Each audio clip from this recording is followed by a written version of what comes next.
pessoal, vamos falar de fé? A nossa live número 41, hein? 41 semanas já. Nós vamos falar aqui para quem está meio desanimado, meio derrubado, meio depressivo, meio triste, sem encontrar um caminho, desanimado. É sobre isso que nós vamos falar hoje.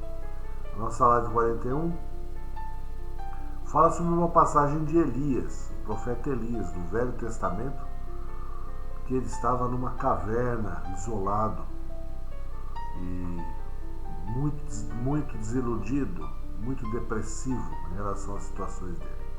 Lembrando que Elias fez grandes feitos durante o reino de Acabe e de Jezabel. Ele lutava contra a idolatria do rei Baal, né? Que era um rei de pedra, né? Então Elias, ele combateu os sacerdotes de Baal, venceu, etc. Tal, mas mesmo assim, depois de todas as vitórias que ele conquistou, Jezabel prometeu buscá-lo, persegui-lo e matá-lo. E ele se escondeu numa caverna e ficou depressivo ali, falando: puxa, tudo que eu fiz, tudo que eu já realizei, e ainda tem muitos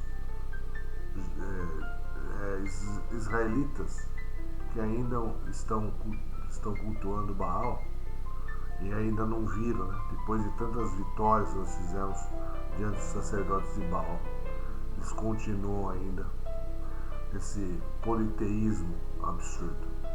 Essa passagem está em Reis 19, 9 a 13, 15. E ele estava muito desanimado, muito depressivo, né? E aí o Senhor Deus aparece para ele e fala: o que você faz aqui, Elias?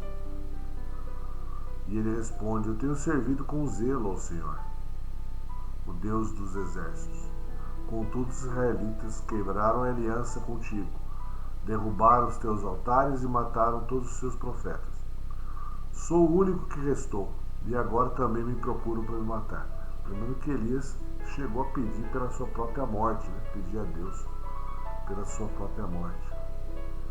E aí Deus fala para ele: saia e ponha-se diante de mim no monte, disse o Senhor. E Elias foi ao monte, saiu da caverna, subiu ao monte. Primeiro passou um grande vendaval e atingiu o monte. Era tão intenso que as pedras voavam ali no monte. Mas ele não viu Deus. Depois veio um vento. Depois do vento veio um terremoto. Mas o Senhor também não estava no terremoto.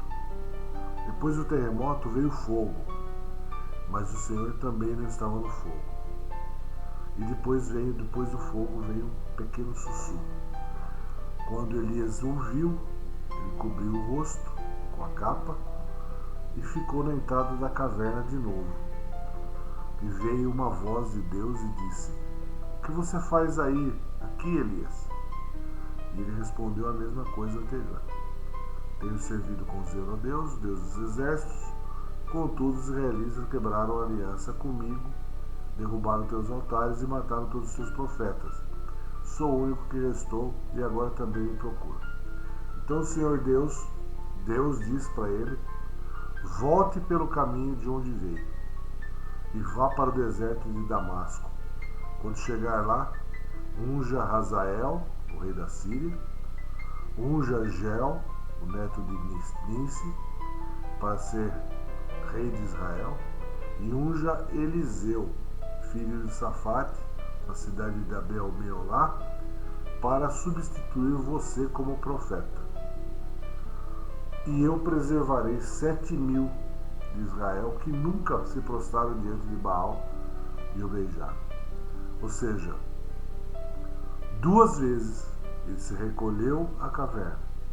2 vezes Deus perguntou: o que faz aqui, Elias? Sai e suba ao monte. Sai e suba ao monte. E aí a gente tem que refletir sobre tudo isso. Há momentos na nossa vida que nós queremos se isolar. A gente quer ficar isolado, sozinho, e não ver ninguém. Também existem coisas que somente você sabe e mais ninguém. Fica guardado no seu interior, na sua solidão. Essa é a caverna da alma humana, onde jogamos nossas tristezas e erros para que ninguém vê e de vez em quando fugimos para lá. A gente foge para essa caverna humana, por isolamento total e etc. Está extremamente depressivo. E quantos de nós passamos por essa situação?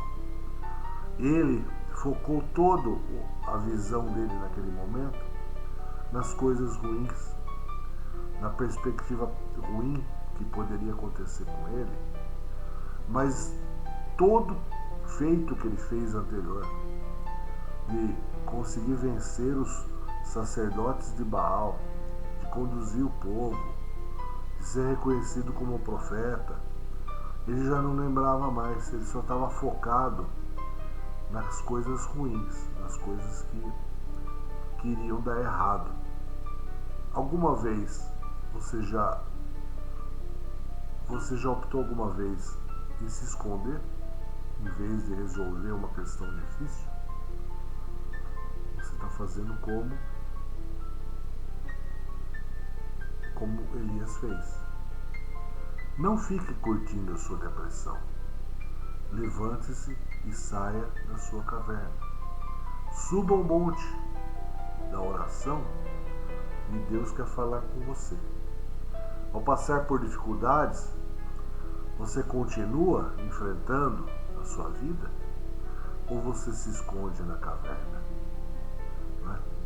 Acredita que Deus pode te usar para abençoar outros mesmo quando está sendo provado. Mesmo você na caverna, quantos você poderia ajudar?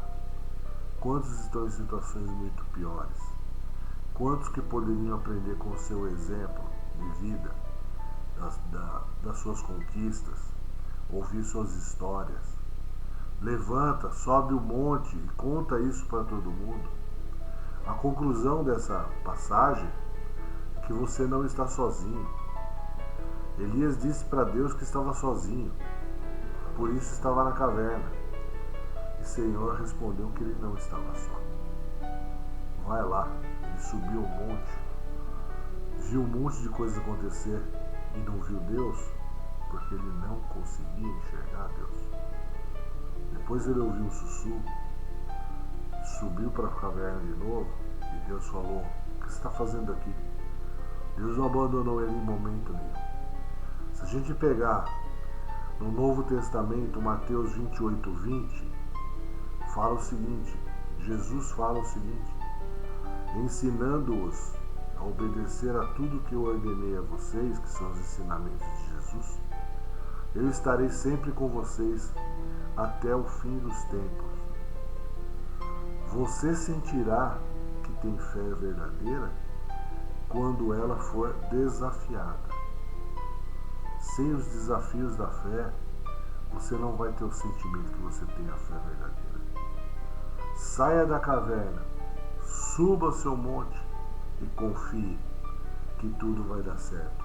Não se entregue à depressão, não se entregue à tristeza, não se entregue ao derrotismo. Problemas todos têm, mas Deus está conosco o tempo todo. A gente pede coragem e Deus dá batalhas para nós. A gente pede força e Deus dá pedras para a gente transpor. É assim que funciona. A gente pede conforto, dinheiro, melhorar de vida e Deus dá oportunidades de trabalho para a gente conquistar. É assim que funciona. Não fique na sua caverna. Saia da caverna e suba ao monte. Graça e paz. Fiquem com Deus. Até a próxima semana.